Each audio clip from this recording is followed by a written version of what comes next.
నిండా ధైర్యాన్ని నింపగలిగే మహాయోధుడు, అభయహస్తంతో ఎల్లవేళలా మనల్ని కాపాడే ఆ పవనపుత్రుడిని ఇప్పుడు మనసారా స్తుతించుకుంటూ శ్రీ పంచముఖ ఆంజనేయ స్వామిగా అవతారమెత్తిన కథని దృశ్య రూపంలో తిలకిద్దాం రండి.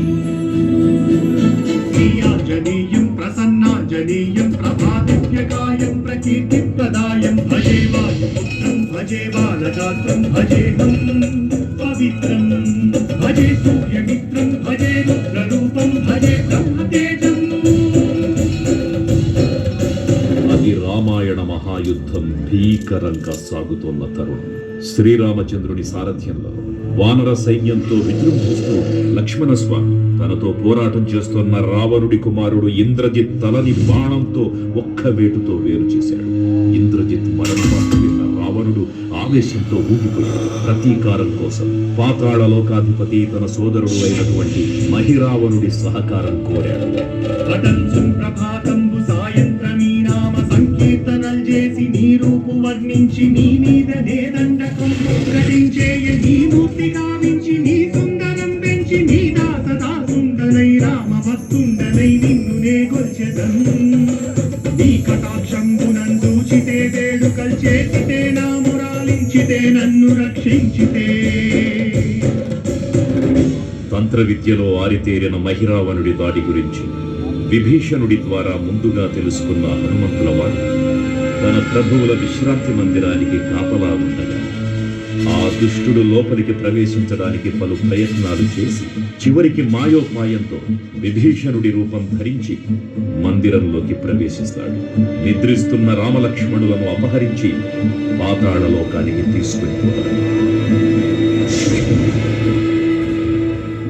అంజనాదేవి గర్భాన్వయాదేవ నిన్నెంత వారన్ దయాశాలి వై చూచియుందాత వై బ్రూచియుండక్కరన్ నిల్చియున్ తొల్లి సుగ్రీవకున్ మంత్రి వై స్వామి కార్యార్థమయ్యేగి శ్రీరామ సౌమిత్రులం చూచి వారిని విచారించి సర్వేసు పూజించి యజ్ఞాను చంపంటు గావించి వాలిని సంపించి కాకుత్సతిలకుంటు దృష్టి వీక్షించి కిష్కింధకే తెంచి శ్రీరామ లంకకే తెంచియున్ కాల్చియున్ యభూమి చూచి ఆనందముక్తొంగి ఆయుంగరం బిచ్చి ఆ రత్నముందెచ్చి శ్రీరామకున్నిచ్చి సంతోషముం చేసి. తన ప్రభువులను కాపాడుకోవడానికి వాయువేగంలో పాతాళ లోకానికి చేరుకున్న ఆంజనేయ స్వామికి సగం మొసలి సగం వానర రూపంలో ఉన్న వింత జీవి ముఖద్వారం వద్ద కాపలా కాస్తూ కనిపిస్తుంది. ఆ జీవి మకరధ్వజుడు అనే తన పుత్రుడని మహాసముద్రాన్ని దాటుతుండగా నీటిలో పడ్డ తన పేదవిందు ఒక మొసలి గ్రహించడం వల్ల జన్మించాడని తెలుసుకుని ఆశ్చర్యపోతారు హనుమంతుల వారు. తన పుత్రుడిని యుద్ధంలో ఓడించి పాతాళ లోకంలోకి ప్రవేశిస్తారు.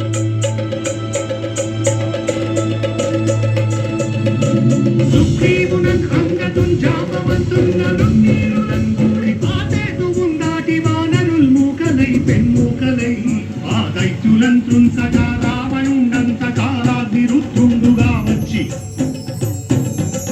బ్రహ్మాండమైనట్టి ఆ శక్తిని వైచి ఆ లక్ష్మణున్ మూర్ఛనున్ దింపగానప్పుడే నీవు సంజీవిని తెచ్చి సౌమిత్రికిన్నిచ్చి ప్రాణంబు రక్షింపగా కుంభకర్ణాదులం వీరులం కోర శ్రీరామ బాణాగ్ని వారందరిన్ రావణుం సంపదానంతలో బ్రహ్ముడానందమయ్యుండోడు కన్వచ్చి పట్టాభిషేకంబు చేయించి సీతామహాదేవిని తెచ్చి శ్రీరాముకున్నిచ్చి అంతన్నయోధ్యాపురింజొచ్చి పట్టాభిషేకంబు సంరంభమయ్యున్నా.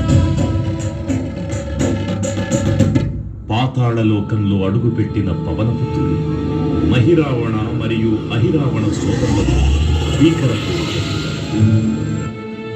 5 దిక్కులలో ఉన్న 5 దీపాలను ఒకేసారి ఆర్పడం ద్వారా మాత్రమే వారి మరణం సంభవిస్తుందని చెప్పగా అప్పుడు మహాబలి 5 ముఖాల ధారణ చేసి పంచముఖ ఆంజనేయునిగా అవతరించి ఏకకాలంలో 5 దీపాలను ఆర్పివేసి ఆ దుష్ట సోదరులను తుదముఖిస్తారు. నీకన్న నాకెవ్వరు కూర్మిలేరంచు మన్నించి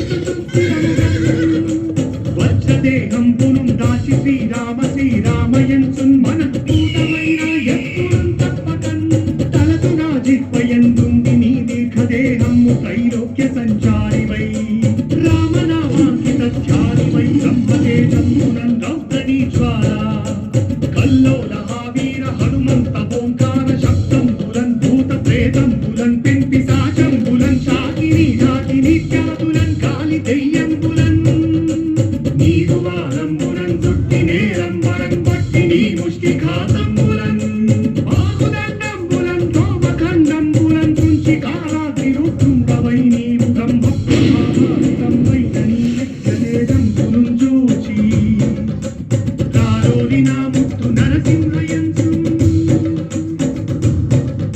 దయా దృష్టి వీక్షించి నన్నేలు నా స్వామి ఓ ఆంజనేయ నమస్తే సదా బ్రహ్మచారి నమస్తే నమో వాయుపుత్ర నమస్తే నమః. తూర్పు దిక్కున చూసే శ్రీ హనుమాన్ ముఖం సర్వపాపాలను హరించేదిగా, దక్షిణ దిక్కున చూసే శ్రీ నరసింహుని ముఖం శత్రుభయాన్ని పోగొట్టి విజయం చేకూర్చేదిగా, పశ్చిమ దిక్కుని చూసే శ్రీ గరుడ ముఖం భూత ప్రేత తాంత్రిక భయాలను పోగొట్టేదిగా, ఉత్తర దిక్కు వైపు చూసే శ్రీ వరాహ ముఖం గ్రహదోషాలను హరింపజేసి అష్టైశ్వర్యాలను అందించేదిగా, ఆకాశం వైపు చూసే శ్రీ హయగ్రీవ ముఖం విజ్ఞానాన్ని, విజయాన్ని, ఉత్తమ జీవిత భాగస్వామిని అందించేదిగా పురాణాలు చెబుతున్నాయి.